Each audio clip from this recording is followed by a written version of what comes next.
What if I told you that in Pennsylvania in the 1700s, we had birth certificates that were made by the residents here?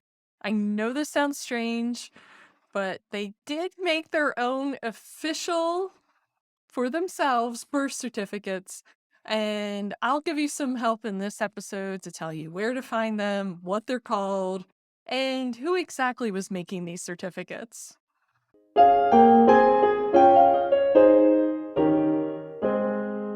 Hi, everyone. My name's Denise Allen. Think of me as your concierge to Pennsylvania genealogy and history here in the Keystone State.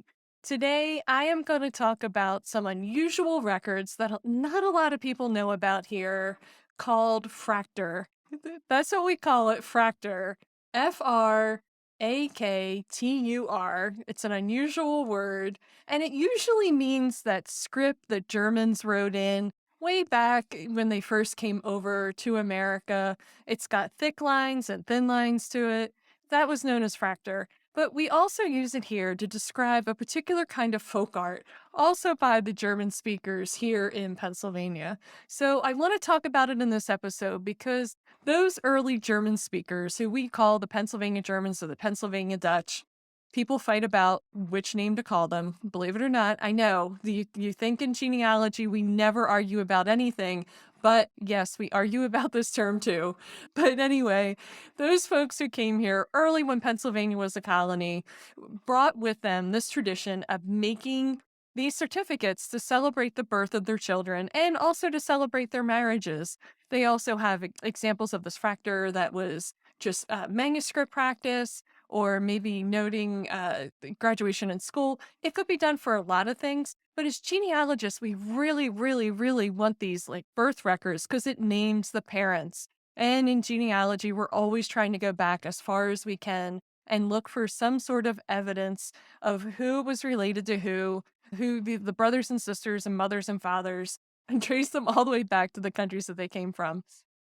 So this fractor was created by the people here. It is said that it was traveling artists who went from community to community and offered to make these certificates for people, obviously for a price, for a fee.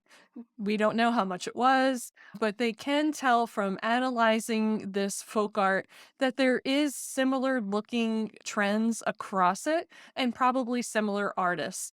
A lot of the artists are unnamed, but we do have the names of who is on the documents in German, of course, that is recorded on them. So let me show you some examples of Fractor, and I'll kind of talk you through it and so you can see what is on here, because as they say, a picture's worth 1,000 words. In this example of Fractor, this is more than just a birth record, it is also a marriage record. And this couple had 4 quotes that were important to them, 4 sayings that they put in the hearts around the outside of the actual record, the genealogical record that we'd be interested in the middle.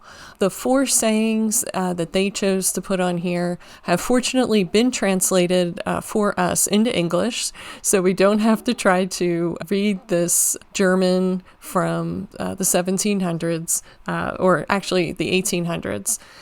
The heart on the bottom says, "At last my faith holds on to you, and when death comes calling, I will nevertheless be cheerful, because a good end makes everything good."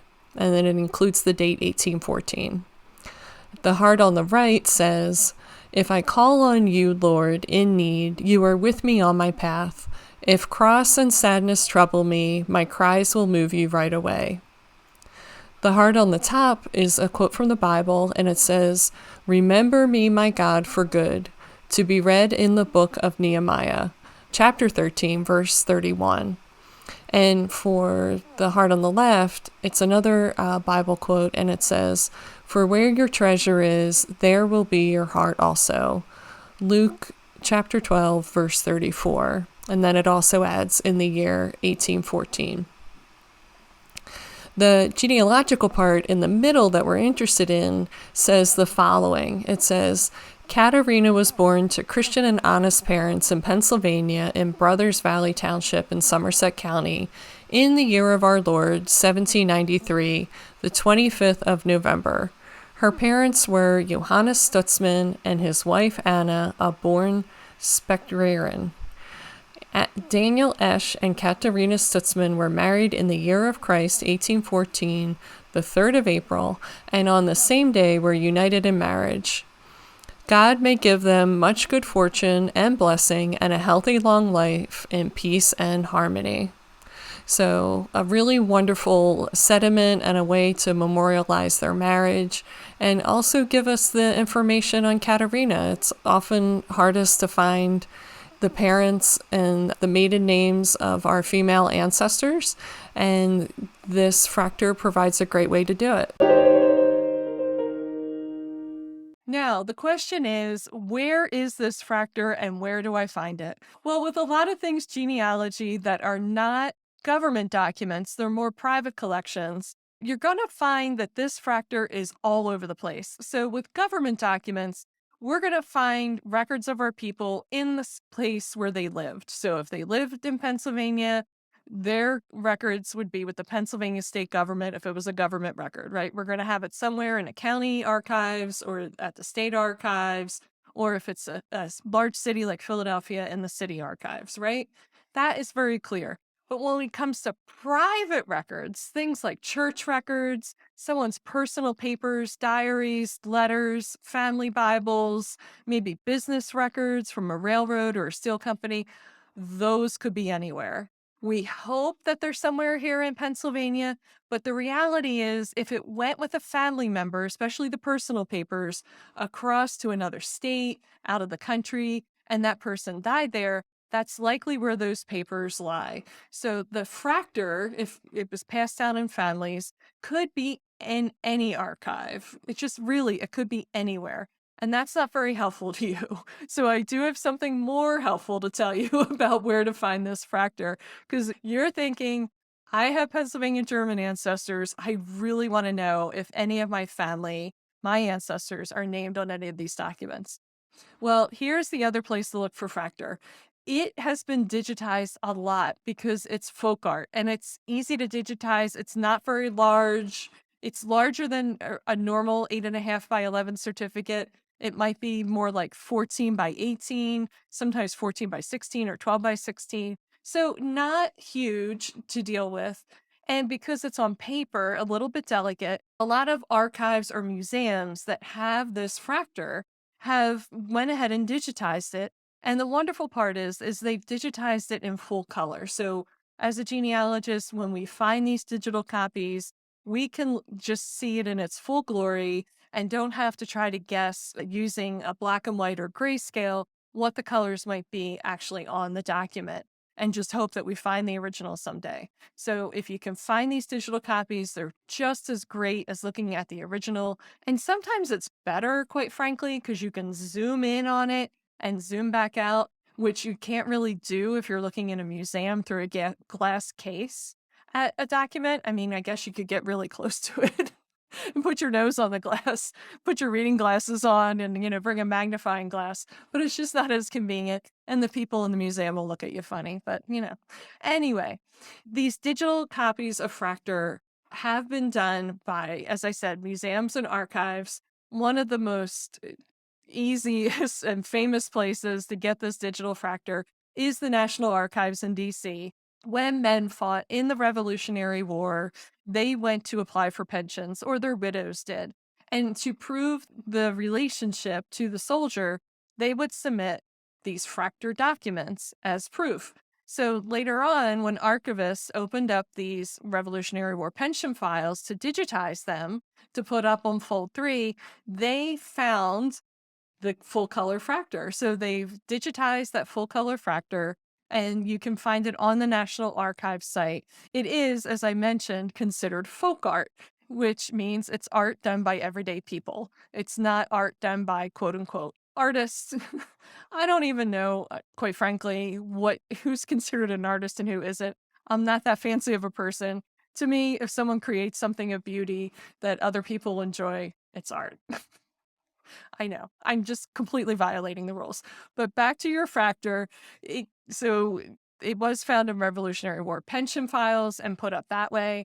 It was also collected by some people and displayed as art in their homes. So you'll find it at Winterthur Museum in Delaware has quite a collection of Fractor is another place because the family that had that the family that lived at Winterthur liked to collect it, and there you'll find it. And I went ahead and put those in the show notes. So, with the documents, as I mentioned, they are in German. Some people, thankfully, have translated that German into English to make the documents more searchable. It often notes not just the names of the people on the documents, but where the document was created. So, for a genealogist to make this useful, you're going to want to know all those things. You can't just take a name off a document and say, this is my ancestor. You also need to correlate it to the place and make sure that it's related to the place where your ancestors lived, and also that it makes sense and there's not other conflicting evidence, as in other documents with the same name people on them, but also in the same name place. Does that make sense? So you just have to kind of compare and everything. But you will find on those documents, again, these baptism certificates are the ones we're really going after. The name of the child and the name of the parents and the date that the child was born, which is just so wonderful to find in, let's say, 1720. So I did make for my inner circle members a full list of everywhere that I have found Fractor, and that is exclusive to them as a bonus for being in the inner circle. They get that inside information of things that I found and resources that I use. And this list of Fractor is one of them. If you're interested in getting access to information like that, I do have a membership available. It is opening towards the end of the month, just before Halloween. And you can get the details of that by going to paancestors.com and clicking on members. That'll take you to my members site. And there's a whole page there with lots of information so you can figure out, is this inner circle worth it for me to get this information and other information? So another thing that I'm offering on there now is not just an introduction to Pennsylvania records, but also an overview and introduction to researching at Pennsylvania courthouses.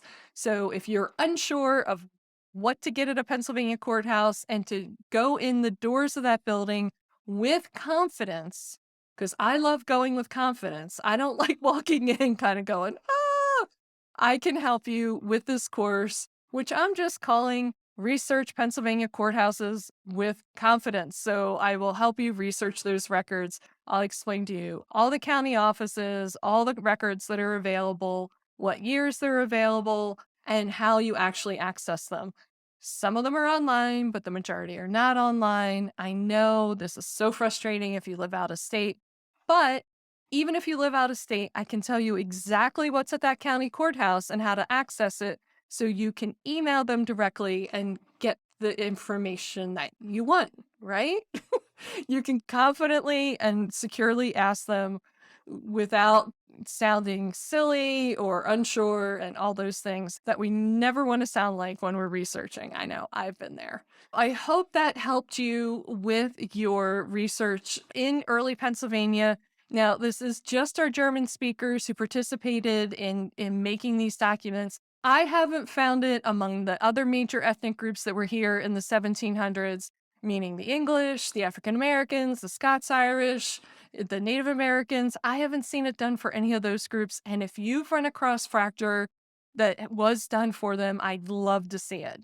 Just drop it in the comments, shoot me an email through my website, because I want to see it. It's going to be like, wow, we all love things that are the exceptions to the rules, right? So as soon as I say it's Pennsylvania Germans who did these documents, someone's going to say, no, no, there's actually these other examples. And I want to know about the other examples too. This is Denise Allen with PA Ancestors, your concierge to Pennsylvania, all things history and genealogy. And I hope this helps you discover lots about your Pennsylvania ancestors.